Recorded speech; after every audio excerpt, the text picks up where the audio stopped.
चलिए कुछ अनोखे और सच्चे बातों से हम कुछ पर्दा उठाया जाए, कुछ नई बातें किया जाए, कड़वी बातें ही सही लेकिन कुछ नया बातें किया जाए। वही बातें जो समाज में चलता रहता है, हर कोई जानता भी है, लेकिन कभी अपने आप पर जताना नहीं चाहता है, कभी अपने आप से दिखाना नहीं चाहता है। इसी पर है कि जब तक एक बच्चा, स्टूडेंट, जब तक वह शिक्षक नहीं बन जाता, टीचर नहीं बन जाता, तब तक उसे तकलीफ नहीं समझ में आता है कि शिक्षक हमें पीटता क्यों है, मारता क्यों है, समझाता क्यों है, कुछ भी क्यों करता है। आज हम खुद करीबन 3 साल तक हमारा एक्सपीरियंस रहा है टीचिंग का। बहुत बच्चों को पढ़ाया हमने, ऑनलाइन मेथड से लेकर ऑफलाइन मेथड तक पढ़ाया। ऑनलाइन में भी मेहनत किया, ऑफलाइन में भी मेहनत किया। तब हमने ये रियलाइज किया, हमें महसूस हुआ कि हाँ, शिक्षक का दर्द भी बहुत ज्यादा होता है। वो जो भी समझाना चाहते हैं वो आपके भविष्य के लिए समझाते हैं, अपने भविष्य के लिए नहीं समझाते हैं। ये बातें हम पहले भी समझते थे, आज भी समझते हैं और इस बातों पर अमल भी करते हैं। इसलिए हमारे शिक्षकगण, आज कोई नहीं कह सकते कि हर्षवर्धन अच्छा आदमी नहीं था, हर्षवर्धन हम लोग के स्कूल में उदंडती करता था, नहीं कहेंगे। मेरे कैरेक्टर सर्टिफिकेट पर भी गुड लिखा गया है, आप पढ़ सकते हैं। तो जब तक एक बेटा बाप नहीं बन जाता, तब तक उसको बाप की सब बातें बेकार लगती है। छोटा सा आदमी जब टीनेजिंग में पड़ेगा, जवान होगा, तो बाप की बातें, घर की बातें सुनेगा ना, तो उसको एकदम गुस्सा सा पड़ेगा, यार क्या क्या, एकदम गुस्सा आएगा। लेकिन वो जब खुद बाप बनता है, खुद उस घर का मुखिया बनता है, तब उसको रियलाइज होता है कि नहीं भैया, हमारे घर वाले सही थे, हम ही गलत थे। तो उस समय रियलाइज होता है जब बहुत लेट हो गया रहता है। अगर लेट होने से पहले समझ जाते ना, तो एक मुहिम रहता जिंदगी का, जिसके अनुसार वो कुछ नए प्रकार की जिंदगी गढ़ सकता था, बना सकता था। गरीबी और गरीब व्यक्ति अमीर देखने के चक्कर में, जितने भी ये गरीबी वाले लोग होते हैं ना, गरीब लोग, ये अमीर बनने के चक्कर में खुद को इतना गरीब कर लेते हैं कि पूछो मत भैया, पूछो मत। अरे भैया, हमारे पास दाल रोटी खाने का पैसा है, तो हम काहे जाकर केटीएम खरीदेंगे भाई। आजकल छोटे छोटे छपरी लोग R15, कोई भी गाड़ी, रेसर गाड़ी, स्पीड वाला गाड़ी ले लेते हैं, पल्सर, T20, केटीएम, बुलेट, और लगता है कि भैया इनके अलावा तो कोई है ही नहीं। इसीलिए अमीर बनने के चक्कर में वो जिंदगी में बर्बाद हो जाते हैं।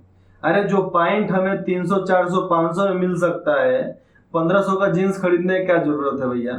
2000, 3000 का जीन्स खरीदने की क्या जरूरत है। 150, 200, 500 रुपए का टी शर्ट में काम चल सकता है, तो 800, 900, 1000 का टी शर्ट क्यों खरीदेंगे, 1200 का टी शर्ट क्यों खरीदेंगे। हाँ, आप मॉल से खरीदते हो तो क्वालिटी भी बढ़ती है। जैसे प्रोफेशनल दुकान से खरीदते हो, कुछ बड़ी सी दुकानें हैं, तो वहां पर क्वालिटी बढ़ती है और उसके शोरूम प्राइस के अनुसार आपसे पैसे लिए जाते हैं। और सब लिए जाते हैं तो देना तो पड़ेगा ना आपको। बढ़िया से एक व्यवस्था दे रहा है, एक सिस्टम दे रहा है, तो सिस्टम का पेमेंट तो हमें चुकाना ही पड़ेगा। ऐसे जो क्वालिटी महंगे कपड़ों में होती है, वो सस्ते कपड़ों में क्वालिटी नहीं हो पाती है। ये जो शॉर्ट है, ये मेरा करीबन आपको 250 का कपड़ा पड़ा होगा, 250 सिलाने का, 500 के करीब में पड़ा होगा। इतना मस्त ये शॉर्ट है कि एकदम गर्मी के दिन में पसीना सूखने का काम करता है, ठंडी के दिन में हवा अंदर बॉडी में नहीं जा पाता है, क्योंकि वो प्योर कॉटन नहीं है। कॉटन प्लस इसमें कुछ फैब्रिक भी मिलाया गया है। तो ये क्या है, पहचान करने की नीति है कि हमें क्या चाहिए, कैसे हम पसंद कर सकते हैं। अपनी अकल पर घमंड करने वाले व्यक्ति अक्सर गलती कर बैठते हैं। सही बात है। जिस प्रकार से गरीब लोग अमीर बनने के चक्कर में और गरीब हो जाते हैं, बर्बाद हो जाते हैं, मतलब बहुत ज्यादा जमीन दिखाने के चक्कर में बर्बाद हो जाते हैं, पैसे दिखाने के चक्कर में बर्बाद हो जाते हैं। तो ये दिखाने का प्रतिक्रिया जो होता है ना, यही होता है घमंड। यही क्या होता है, घमंड। और इसी घमंड के चक्कर में कई लोग बर्बाद हो जाते हैं, और बर्बाद होंगे ही क्यों नहीं। बर्बाद होने के लिए वो ऐसा कांड कर रहे हैं, तो उनका बर्बाद होना तो तय है, लिखा हुआ है कि आप बर्बाद हो जाओगे। आंखें, हमारी आंखें, ये पूरी दुनिया की गलत सही सब बातों को देख सकती है। हम इस आंख से क्या गलत हो रहा है, क्या सही हो रहा है, हम सब देख सकते हैं। लेकिन क्या हम इसी आंख से अपने अंदर गलत हुए व्यवहारों को देख सकते हैं क्या? हमने दुनिया में, समाज में बहुत सारी गलतियों को देखा, लेकिन इसी आंख से क्या अपनी गलतियों को हम देख पाते हैं, समझ पाते हैं? बहुत कम लोग होते हैं, 99% ये होते हैं कि आंख से देख कर छोड़ देंगे। 1% ही होते हैं जो अपनी आंखों से अपनी गलतियों को पहचान लेते हैं। 1%, only 1% people to have to decide this is my mistake, this is my mistake. लेकिन 99% peoples only to divert, no, this is not my mistake baby, this is not my mistake. ऐसे ऐसे वाक्य बोलने के लिए हमेशा सुनने को मिल जाता है। तो ये क्या है? ये हमारा भ्रम है। भ्रम क्या होता है? मन की एक अलग सी तरंगिणी शक्ति होती है जो आपके मन में भ्रम पैदा कर देता है कि हम ये है, हम वो है, हम फलना चिल्ला ढिलना मिलना किलना, क्या क्या नहीं है, सारी बातों को यहाँ पर रख दिया जाता है।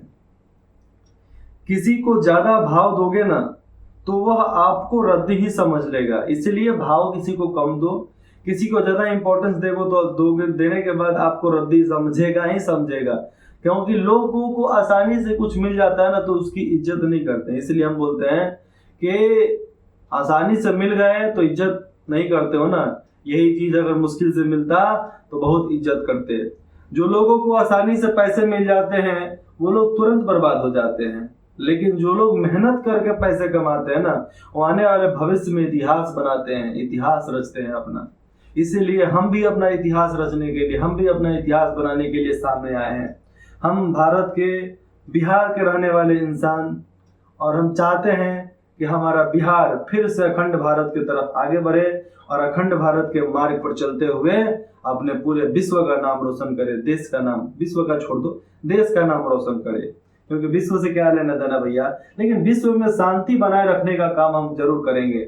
वसुदेव कुटुंबकम, हम श्री कृष्ण के धरती पर जन्मे हुए इंसान है, श्री राम के धरती पर जन्मे हुए इंसान है, तो हमारा कर्तव्य बनता है कि विश्व के सभी शक्तियों को अपने नियंत्रण में रखकर उन पर शासन करके उनको कंट्रोल में रखा जाए। जब तक रहेंगे तब तक कंट्रोल में रखेंगे, ये प्रण लेकर हमें चलना पड़ेगा आगे।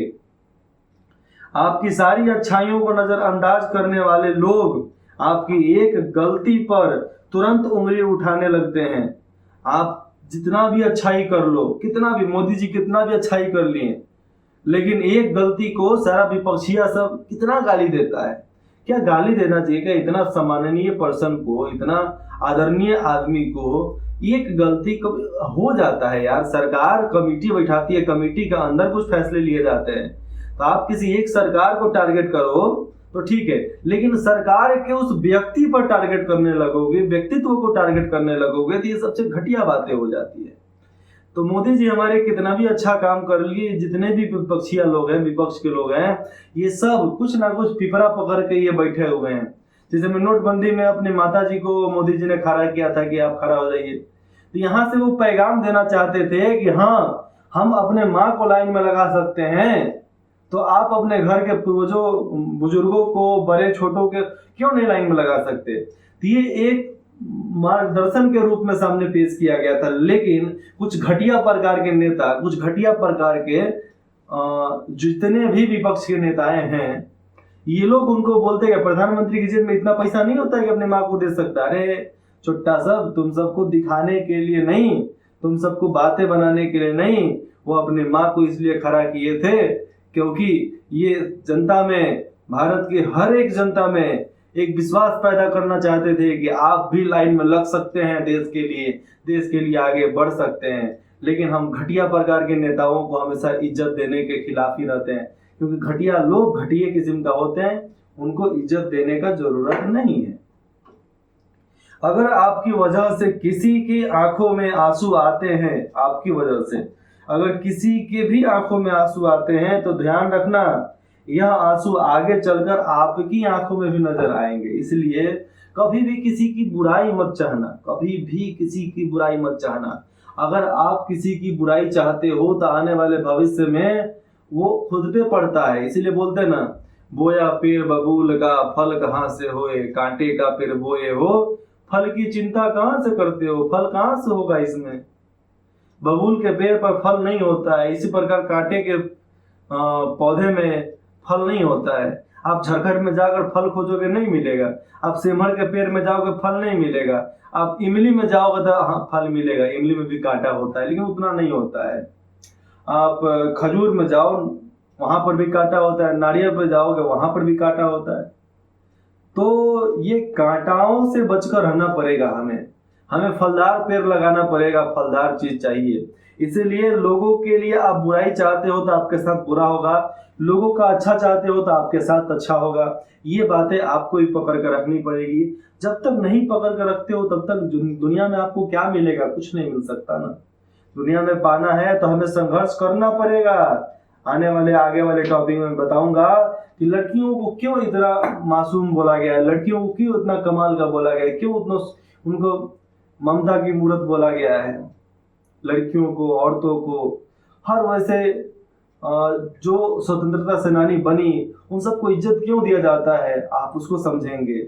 हम चाहते हैं कि आप हमारा साथ दें कि हम जो ड्रीम लेकर अपने बिहार के लिए आगे बढ़े हैं, देश के लिए आगे बढ़े हैं, मैं उसको पूरा कर सकूं। बस आपका साथ, आपका विकास। जय हिंद, जय बिहार।